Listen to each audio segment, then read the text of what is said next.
are good.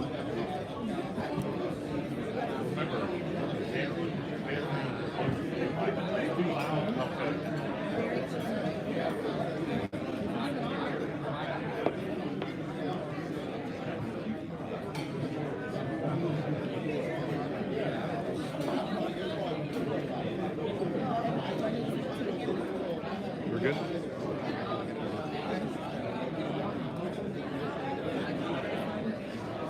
Good afternoon, everyone.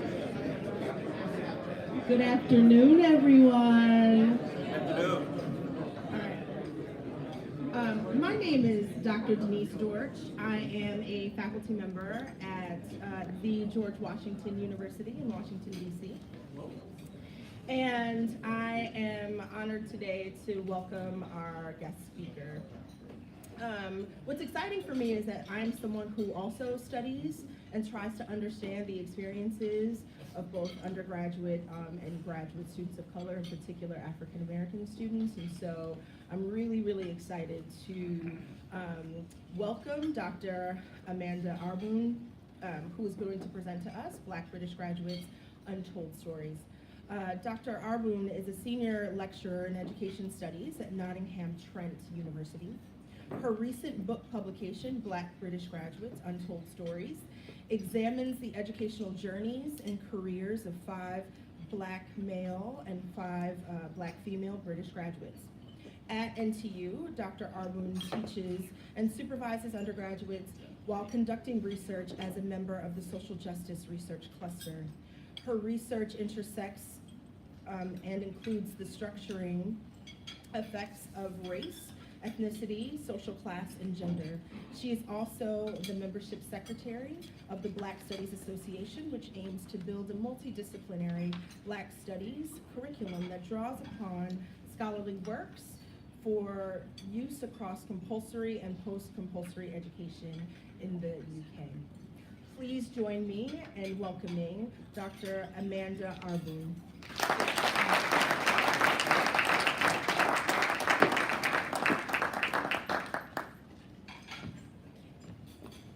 Good afternoon, everybody. Hello. Hi. Okay, so I was here last year and I talked a little bit about, I spoke a little bit, can you hear me? Yeah, okay. I spoke a little bit about some of the experiences of the male participants in my research. Today, this year, the book is published, so it's available in print, and I'm going to give you a bit more of an overview of the whole book. So the book is based on a small group of African Caribbean, British-born graduates of African Caribbean parentage. 5 of them were male and 5 of them were female. And the research sought to outline a typical journey or trajectory through education and then into their careers, these graduates.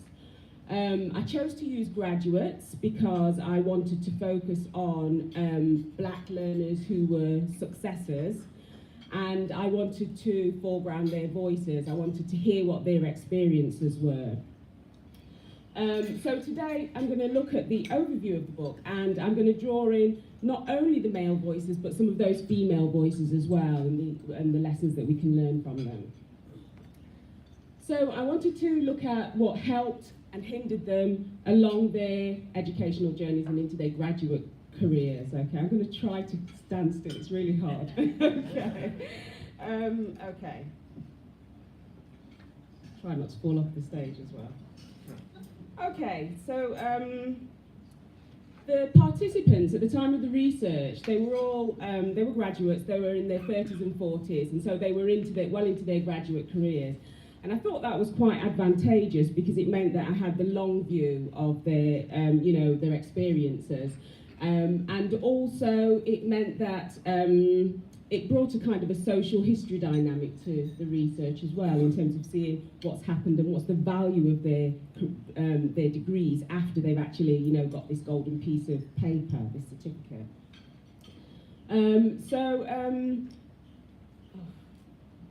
I will get into the swing.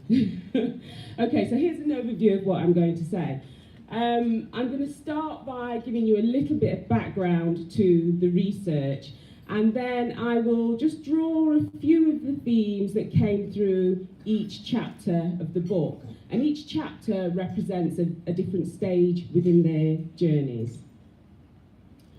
So there are the research questions. So as you can see from these, the main thing that I was trying to do was to identify what do black graduates, how do they experience the structure and effects of race and class and gender. I wanted to use an intersectional approach, so I didn't just want to focus on one of those characteristics. I wanted to see how the three different characteristics come together to create the experience of black graduates in the UK.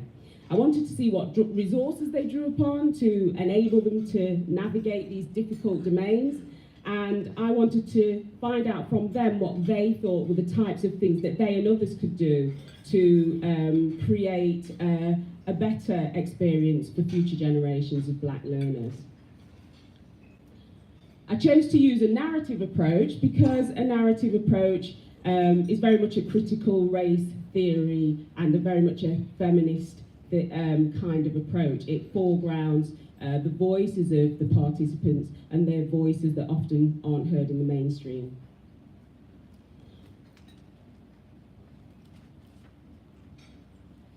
So the school experiences were kind of characterised by unfulfilled potential, and particularly the secondary school experiences. Most of the participants started off doing quite well, but then as they progressed through education, their achievement tended to decline.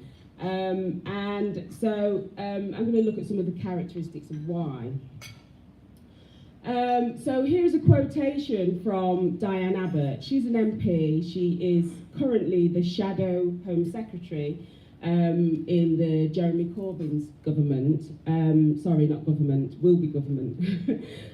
Labour Party, Jeremy Corbyn's Labour Party. And this is a quotation from her, and she says, "There is a silent catastrophe happening in Britain's schools in the ways they continue to fail black British children." And it's very poignant. One of the first things that is worth mentioning is the social class dynamic. So privileged families tend to use their resources or their capitals to create educational advantage for their children, yeah? And so they use cultural capital, which is a knowledge and insight into the education system, and they use their economic capital, which is money, to invest in things like private tutors, fee-paying schools, moving to catchment areas where the best performing schools are. And these catchment areas tend to be more expensive areas. And investing in certain types of extracurricular activities as well. And so by investing in these things, they improve the chances of their children succeeding in education. Now, if we look at the history of migration and of racism, it's not surprising to hear that most black families in the UK are actually concentrated amongst the working classes. So they are not often in the position to have lots of capitals to invest in their children's education. So what happens is that they tended to have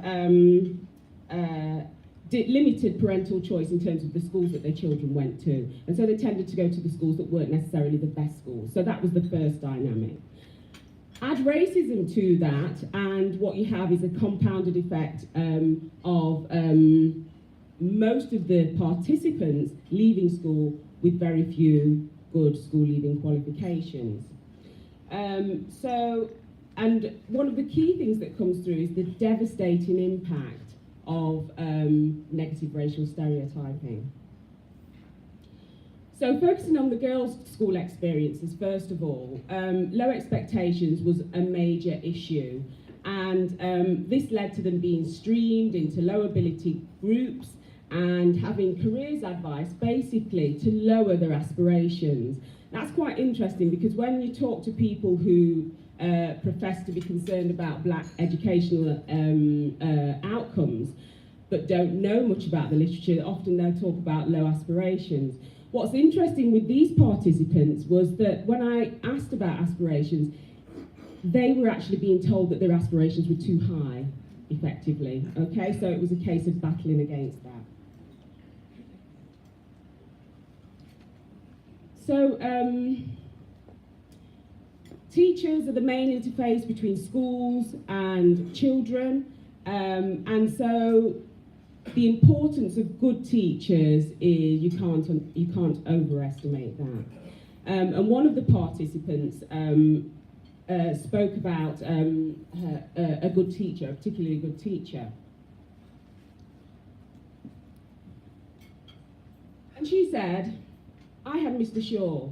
I wish I could hunt him down and find out where he is, because he was an excellent teacher. He said to me, you can do anything you want to do.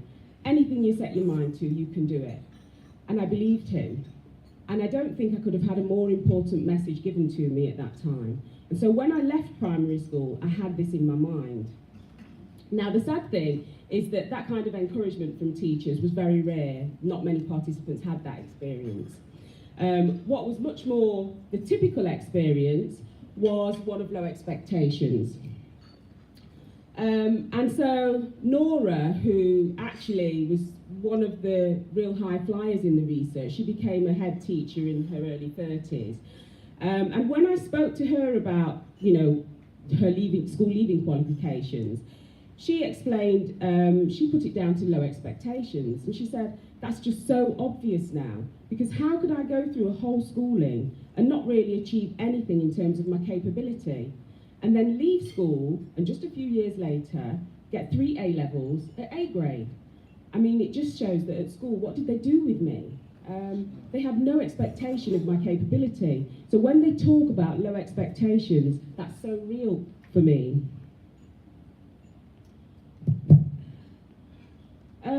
So what transpires is a case of battling against a system that really is a hostile education system. So Michelle, who also went on to become a teacher, described herself at school as a well-behaved, hard-working achiever. And she talked about, I had these exams, and the lowest I got was the 5th highest in the class for sciences. I was in the top for everything, and sciences was the easiest for me. And I said to the science teacher that I was going to take 3 sciences, and she said, 3 sciences is almost impossible, you will never do it. I just ignored her, and I decided I was going to do the 3 sciences. And out of all the children in the class, she came to me and she said, we're going to put you down a group. So what transpires is a narrative of being told that you cannot do, you cannot achieve, despite all of the evidence against it. And what it shows is how teachers can actually restrict and do restrict many black learners' life choices. So in her position as a teacher now, she talked about the unfair treatment, and she talked also about how brave she had to be as a 12-year-old to actually stand up against not only her science teacher, but the head of science as well within a school. And so what happened was she spoke to her mum came up to school, they spoke to the head teacher, and so they managed to partially avert this demotion into a lower group by getting the head teacher to agree that, well, actually, yes, your grades are good, you stay in this set. However, what happened is the system that she was in was a middle school, and when she went up to her high school, it depended on the teacher's reference and recommendation. So the teacher ensured that when she went up to the high school, she went down into the lower group. So in that group, interestingly, she was there with another black girl who also was of higher ability, and they were like, why are we here? What are we doing in this group? So they used their agency, and they worked hard, and they proved themselves to be worthy of the higher group, and were moved up. However, when they went into the next group, back into the top set, what they faced was not only the difficulty of adjusting to a different syllabus and a different class, but also the stigma of coming up from a lower group. So their peers actually looked upon them as being sort of not really worthy of being within this group. What's described is a continuous battle to prove oneself in a constant sort of barrage of negativity, and that can would undermine most children's confidence. Another interesting thing about Michelle's narrative was that she had actually problems when she came to the end of her school experience, and she didn't revise for her exams, and she pointed out that the 3 exams that she passed straight away were the sciences. Yeah. So what she noted was, if I'd listened to those teachers, I would have left school with nothing, basically. Yeah. And that really does speak to an issue that comes through in the research in the UK, which is that many teachers, if the students that do succeed, tend to succeed by ignoring what the teachers actually think of them in terms of their ability. Another example of battling against a hostile system was provided by Eve, who wanted to attend an elite college to get on a full-time course. And she explained that she was a student who got good grades. She identified the course that she wanted to go to, and she had a careers interview, and the careers teacher, she said, I told him that what I wanted to do, and he said, why are you applying to the full-time course? Why don't you do an apprenticeship? And I said, well, I just feel that if I'm going to study this as a career, I'd like to do everything learn everything about it and do it from scratch. He said, well, you won't get into the prestigious college. He didn't say, well, try and apply, you know, it's a difficult college, but you can go for it. He said, you will not get in. It's very, very competitive. So she also explained that her mum was there at the interview, and her mum, not having that cultural capital, was very quiet in the interview, didn't really defend her, and just sort of left without challenging the teacher's attitude. She applied for the course, and mysteriously she was rejected from the course. And again, and I think what's interesting is the devil is in the detail with these interviews. When you delve into the detail, you see how many barriers people have to transcend to succeed. So she was rejected by the college because of a particularly good careers teacher a year later, who actually spoke to her and said, you know, apply again, don't give up. She applied to the college again, and she got an interview, no questions asked, and she got a place at the college, no questions asked. And while she was at the interview, the 2 interviewers turned to her and said, and sort of were baffled and said, well, why didn't you get in last year? You know? So it raises all sorts of questions again about the reference that the teacher provided and about the recruitment process within the college. They didn't understand why she didn't get in the first time. So while she attended the college, she did extremely well. She was a star student, she won awards, she represented the college, she had newspaper articles written about her, and she was clearly very able, very capable.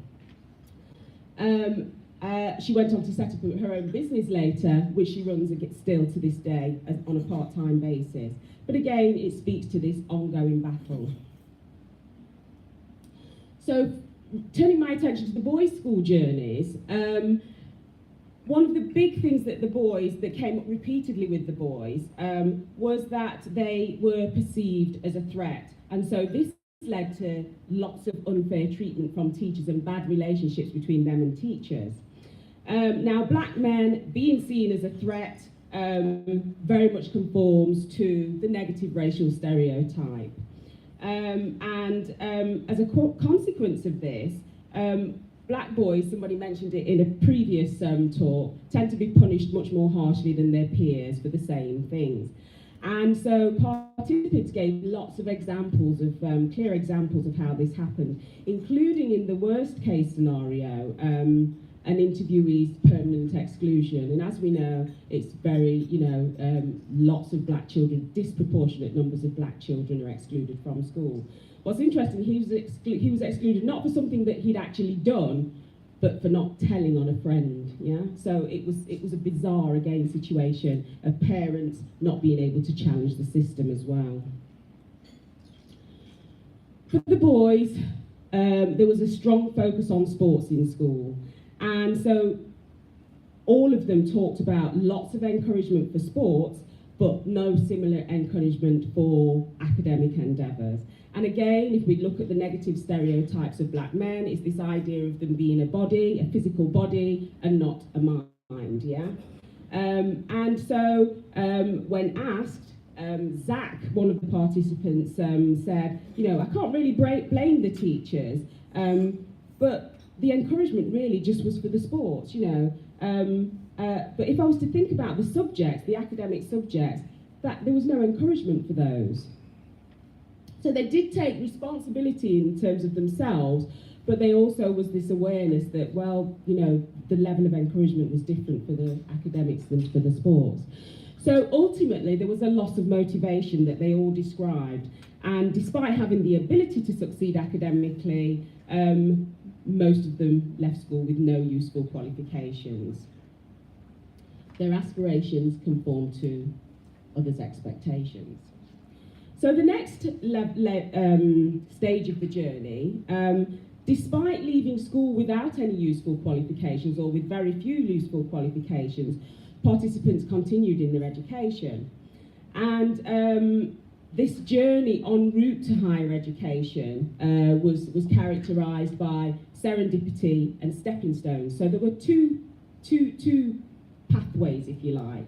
There was one cohort that stayed in education, and they were in, and this was immediately after school, and they were intent on qualifications. However, because they left with few useful qualifications, they spent a lot of time going through a range of stepping stones until they got to graduate status. The other cohort, it was much more a case of they left school and they actually returned to education as adults. And their journeys involved serendipity. And usually there was some sort of a catalyst that happened in their lives where either a business closed down, or a relationship broke down, or they had health issues that really crystallised this need to get more qualifications to improve and open up other career opportunities.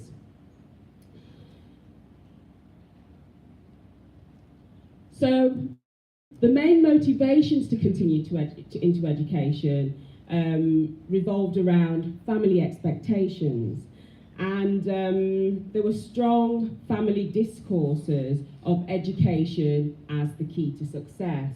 So several of the participants talked to me and they said, oh yes, you know, at home we were constantly being told, go and read your book, yes, you know, because their parents were Caribbean, or go learn your book, yeah. And I can hear my grandma saying the same thing to me as well, so it really resonates. So there were those strong encouragements and expectations. Interestingly, there was a difference in the how this expectation was perceived. The boys very much tended to perceive it as a pressure and having to do something that they didn't really want to do, but it was expected of them, and there was often sibling rivalry or siblings that they had to try to keep up with. The girls, on the other hand, tended to see it as a support and encouragement for something that they actually wanted to do anyway. So it was quite an interesting gender dynamic there. Also, social mobility was an important thing. I don't know how much you know about Britain, but it's a very class-oriented society. And when they talked about social mobility, they were very clear that it wasn't about social status. They weren't interested in social status. What they were interested in was having, you know, a better lifestyle, a more comfortable lifestyle, if you like, widening their life choices, improving their career prospects. Pleasure of study was another thing that came up, which doesn't often come up in the literature about black learners when we talk about black learners, and it was quite a strong theme in this research, particularly for the women, but also amongst the men.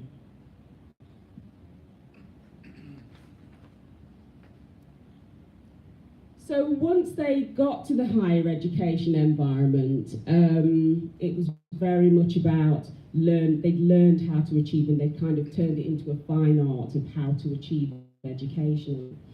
Now, in the UK, black learners are overrepresented in higher education. So a young black, and most people in the UK aren't aware of this, but a young black person is more likely to go on to higher education than a young white person. It's the same for every single minority ethnic group. However, their journeys are characterised by slow progression, high dropout rates. They tend to be concentrated in the lower status institutions, and they also are less likely to get offered places at the most prestigious institutions than white counterparts with the same grades. Once they're in the institutions, racism manifests in microaggressions, and so low expectations, unequal support, lack of diversity in terms of staff and the curriculum were all themes that came through both in the school and then recurred again within the higher education environment. What was different was how they responded to these things, and this is what enabled them to succeed. So these are some of the survival strategies that they used. They emphasised the importance of independent learning styles, emotional withdrawal and distancing themselves when there was potential for conflict, and African Caribbean social capital. Now, that manifested in support networks that were around them, and these tended to be churches, African Caribbean societies within university, local black communities, and extended family as well. So they were, and when you think about the context of black learners, it's nice, it's heartwarming to hear you talk about HBCUs. We don't have those in the UK. They're all predominantly white institutions. So, you know, this isolation, these support networks were really important for protecting themselves against the isolation that they experienced in higher education. So in terms of independent learning styles, and I think you've noticed I like using the quotations from the participants because I like to foreground their voices. Sean spoke about the importance of independent learning styles in university, and he said, in school, there are some teachers which you got on with, and so even though you may not have liked the subject, you would actually be productive in that class. But if you didn't get on with the teacher, if there was some sort of negative feedback from the teacher, you'd do the bare minimum. And I found that all the way through my experience in education system, apart from when I got to university, and I found that I had total control over the learning process. So in higher education, participants use emotional withdrawal, and they emphasise these independent learning styles to minimise the impact of poor relationships with teaching staff. Now, by distancing themselves, the positive was that it meant there was less interference and there was less opportunity for conflict. But the negative side of that was that there was less support, okay? So it taps into a cycle of unequal support. And of course, as we know, black students are very vulnerable to high dropout rates. In terms of the African Caribbean Society, Zach spoke about it, and he felt really passionately about the role of this. If I look at the existing literature in the UK about social class, one of the prolific writers about social class is Diane Ray, and she did research to look at the experiences of mature working class women returners to education. And she identified this fine balancing act that they performed between developing an academically successful self, which was this shiny new middle class persona, and holding on to an authentic sense of themselves, which was actually derived from a very working class milieu. Tracy Reynolds also talks about this in terms of African Caribbean male university students, and she talks about, her participants talked about real life versus university life. And what these things do is they speak to the issue of being an outsider within the institution. Class and race are very closely linked, And so Zach spoke about African Caribbean social capital, and he said there must have been over 1,000 people in the arts and design campus, but a very, very, very, very small amount of black students. When I started university, it was just a means to an end. And then I discovered the Afro-Caribbean Society, and it was brilliant to me at the time. I was like, wow, university ain't just about university. There's black people with the same type of experiences as me and going through the same types of things. So I always took part, and I think it was comfortable to go through the university studies with that being around. I think if it wasn't for those societies and being involved in things like ACFest, I would have just kind of, do you say lose your blackness? I do think if it wasn't for the societies, I would have lost something. So there were some gender dynamics that came through. And as I said, the pleasure of studying was very much, for example, the females, all 5 of the females identified pleasure of studying as a major motivation to go on to higher education. None of the men did. And so that fueled them to continue into postgraduate study. And so 4 of the 5 females went on to do master's degrees as compared to only 1 of the men. And 4 of the 5 females also talked about these yearnings to study for PhDs as well.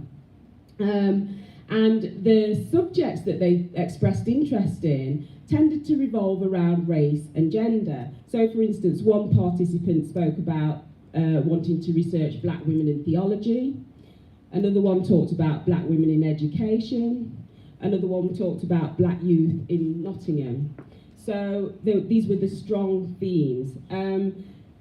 The main deterrents for them going on to do PhD study actually revolved around things very much related to social class, and so financial constraints, the time it would take, remembering that many of them had gone a circuitous route already to get to be a graduate, so they'd taken a long time to get to graduate status, and there was this sense of, oh, I'm too old to do this now, I can't do this, I need to get on with my real life kind of thing, and there was also the uncertainty of an academic career, so there wasn't a clear path laid out for them, and there was this feeling of, it's not really for people like me. So I can't express the contrast between hearing somebody talking so passionately about her interest in a subject, and then saying, oh no, university's not really for me, it's quite alarming. So here's one quotation from one of the participants who talked about wanting to do PhD study, and she said, I would love to start doing my PhD, but I feel because of my age, I have to be sensible now. People might do the performance arts or sports or after school, after work, when they've finished work, but in my free time, I like discussing ideas. In my ideal world, I would find time to do my job very well, to be running a small business, and to do my PhD, and obviously to look after my children as well.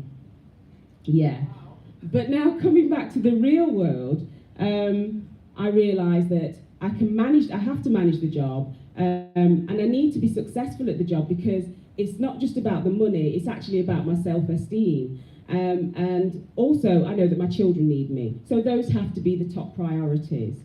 And so she went on to say that,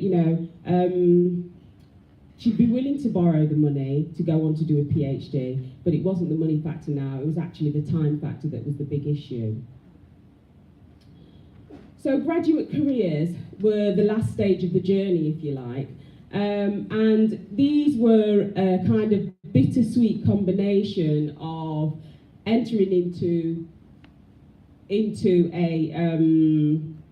their professions, which was a mark of success, but then also being stuck at the bottom of those professions and struggling to make progress within those professions. So to give you a quick look at the UK context, we have a growing number of minoritised, or that's people of colour, graduates.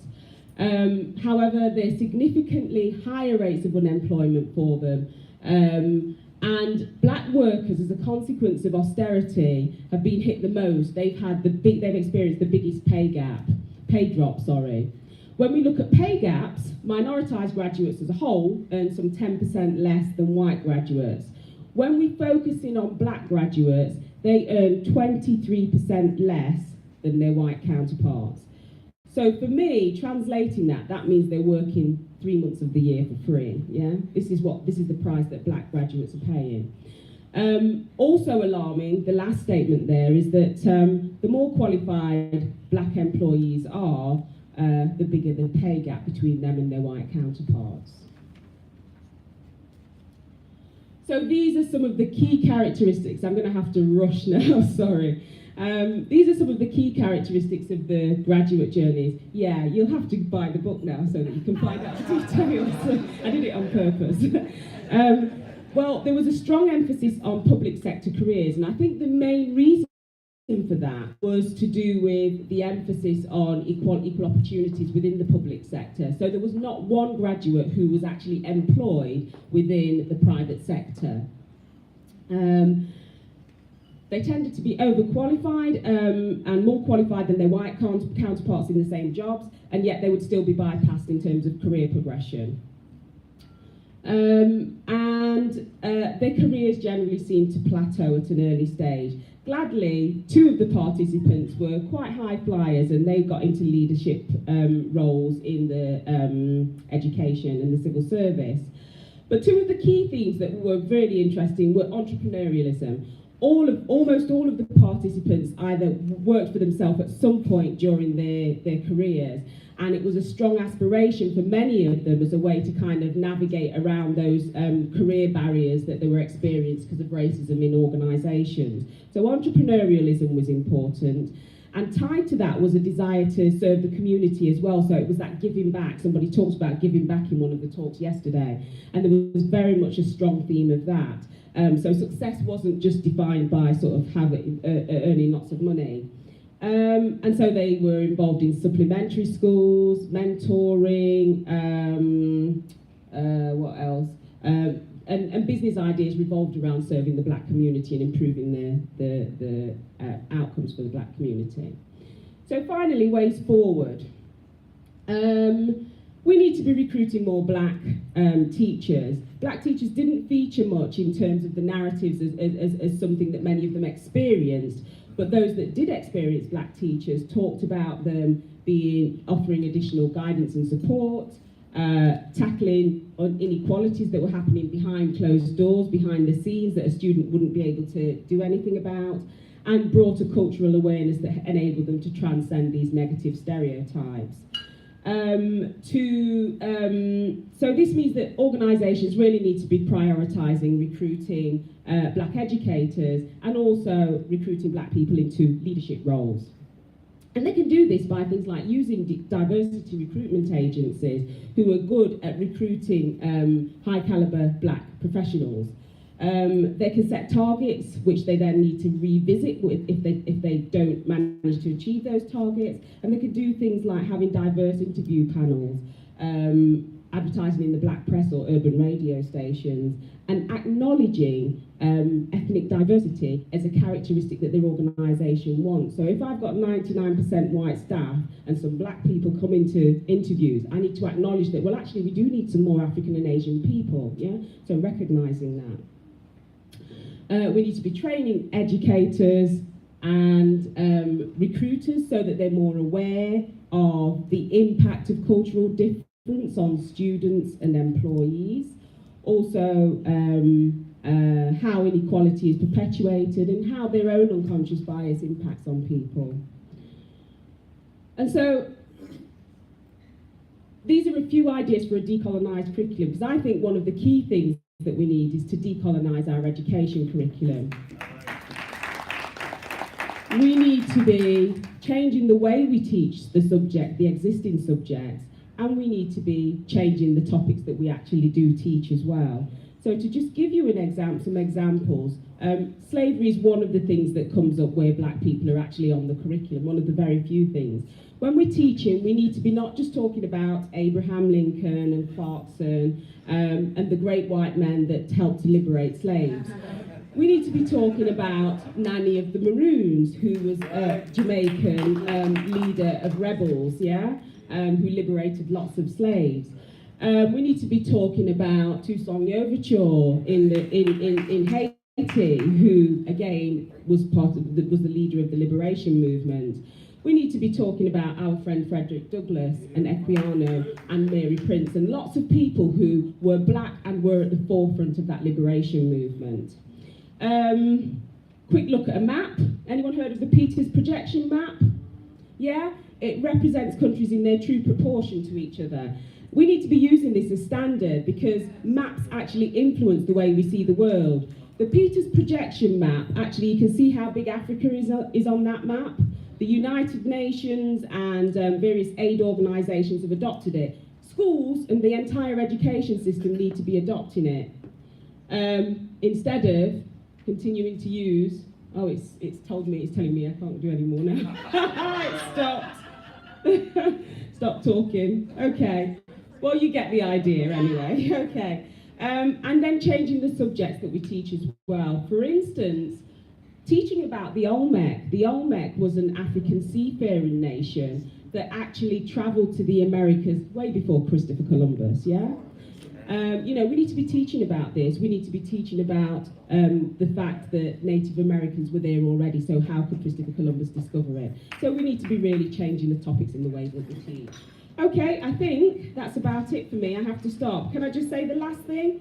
The last thing that I think is really important is supporting black graduates. This theme about entrepreneurialism and community enterprise is something that we need to be harnessing really, and I think it's important for banks to start funding businesses proportionately, because the funding disproportionately goes to white applicants, not black applicants. When regeneration funding is distributed, regeneration areas tend to be areas that have a high concentration of minoritized people. But the funding tends to go to people outside of those areas who put proposals for businesses that will be in that area. So we need to be funding, regeneration funding needs to go into those areas, so it will naturally go to more minoritized businesses. And we need to be mentoring, and we need to be, as members of black communities, we need to be putting our money into black businesses, okay? Because they are hit by several different whammies, yeah? We need to put out and pay the extra 10 pence or 50 pence to go to the black shop, I think, yeah? Okay. All right, thank you very much.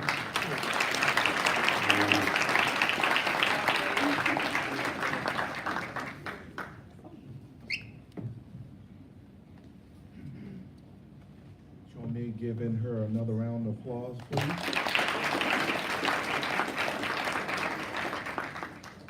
She didn't give me this line, but go buy her book.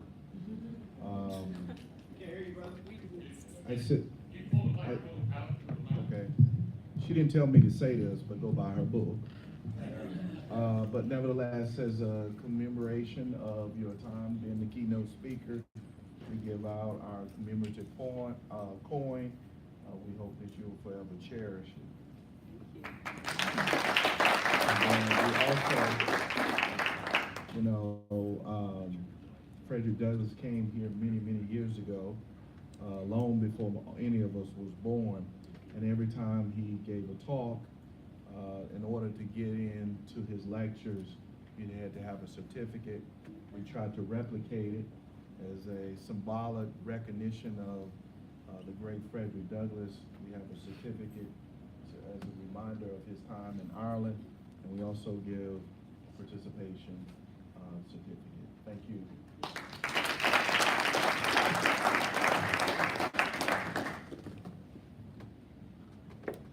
So our next session will still start at 2:30. If you have decided to go into Dublin on Friday and not attend the awards banquet, please notify Samantha on the way out the door. And then also for poster presenters, please meet upstairs at the blue colloquium backdrop so that you can meet with Dr. McCurtis to retrieve your items. All right, thank you.